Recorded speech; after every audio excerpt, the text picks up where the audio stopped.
n'as pas clairement identifié un segment de marché. Tu n'as pas vraiment d'image de marque. Est-ce que tu veux que je continue? Je ne suis pas en danger, Skyler. C'est moi le danger.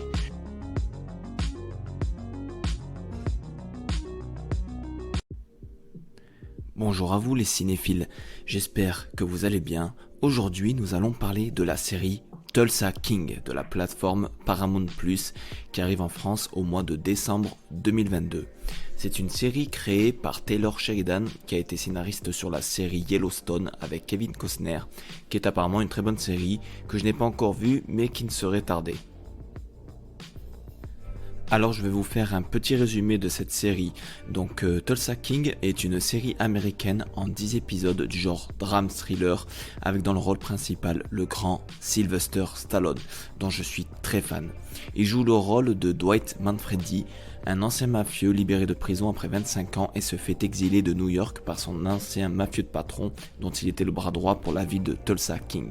C'est une petite ville de l'Oklahoma où le crime n'existe pas et où il va tenter de rebâtir un empire du crime en constituant sa propre équipe.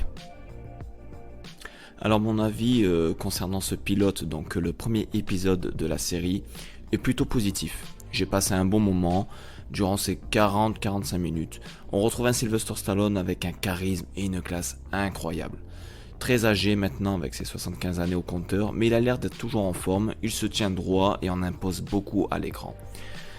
En fait, Stallone, c'est comme un bon vin. Plus il prend de l'âge, et plus il est meilleur dans son jeu d'acteur, et a même beaucoup plus de classe. Dwight Manfredi, c'est un mafieux désirant de prendre sa revanche. La prison n'a pas l'air de lui avoir changé sa perception des choses de la vie. Il veut en découdre, même à 75 ans. Alors dès le premier épisode, les choses avancent très vite, il commence à mettre en route son plan pour prendre le contrôle de cette petite ville et il ne va pas hésiter à se salir les mains. Ce n'est pas genre un Don Corleone comme dans Le Parrain qui fait faire le sale boulot par les autres, mais au contraire, il va lui-même faire ce sale boulot dès le premier épisode. Alors pour ce qui est de la réalisation, je l'ai trouvé vraiment classique. La série n'a pas l'air d'avoir beaucoup de budget au niveau des visuels, du décor. C'est très lambda, il n'y a rien de ouf. Il y a une petite scène d'ailleurs où il est dans la voiture, donc il se fait conduire. Et même les décors, on voit que c'est tourné dans un studio. Voilà, donc il n'y a rien de ouf. Donc j'espère que l'intrigue va être très efficace et nous tenir en haleine avec de bons rebondissements. Ça a l'air d'être bien parti pour le moment, avec un petit rebondissement en fin d'épisode qui donne vraiment envie de regarder la suite.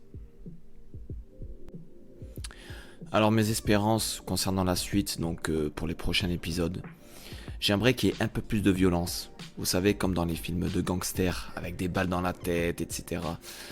Vous savez, comme dans les Parrains par exemple, les Affranchis, les assassinats, je sais pas, la manière dont c'était réalisé, dans la mise en scène, ça faisait très cru, c'était très violent. Et j'aimerais qu'il y ait ça dans cette série, car pour le moment Stallone ne fait que tabasser des gens. Donc ça reste un peu gentil à mon goût. Voilà, il tabasse, il met des petits coups de poing, des coups de poing dans le ventre et ça s'arrête là. Moi je veux voir du sang. Je veux voir des assassinats style Le Parrain, ce genre de choses. Les Affranchis, tous les films de gangsters qui ont bercé notre enfance, vous savez. Et tout ce qui va avec, tous les ingrédients, donc de la trahison, tout ce qui fait un bon film de gangster, je veux le voir dans cette série. Parce que Stallone, je pense que là, il tient un super rôle, surtout à son âge.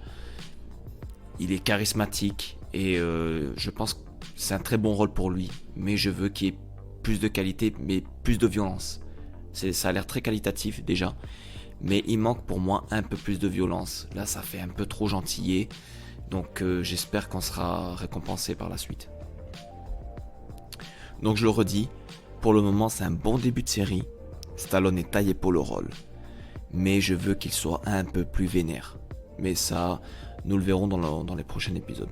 Donc je vous conseille la série Tulsa King. Pour moi cette série a un très bon potentiel. J'espère qu'on ne sera pas déçu par la suite. Si vous êtes fan de ce genre-là, n'hésitez pas. Pour moi ça commence très bien. Donc à voir par la suite si ça va monter en qualité, si ça va monter crescendo. Donc ça sera tout pour cette critique du pilote de Tulsa King. Oui, c'était très rapide, mais en même temps, il n'y a pas grand chose à dire. C'est un petit épisode, un pilote de 40-45 minutes. Donc voilà, moi je vous encourage à regarder. C'est très bon dans le style. À voir par la suite, avec tous les points que j'ai évoqués. J'espère que ça va s'améliorer. Donc à voir par la suite ce que ça donne. Je sais pas si je vais critiquer tous les épisodes, je ne pense pas. Je ferai une critique à la mi-saison et ensuite si je continue jusqu'à la fin, je referai une critique globale de la série. Donc voilà, j'espère que ça vous a plu. Si ça vous a plu, n'hésitez pas à mettre un pouce bleu et à vous abonner. Et nous, on se dit à très bientôt pour une prochaine critique ciné et série.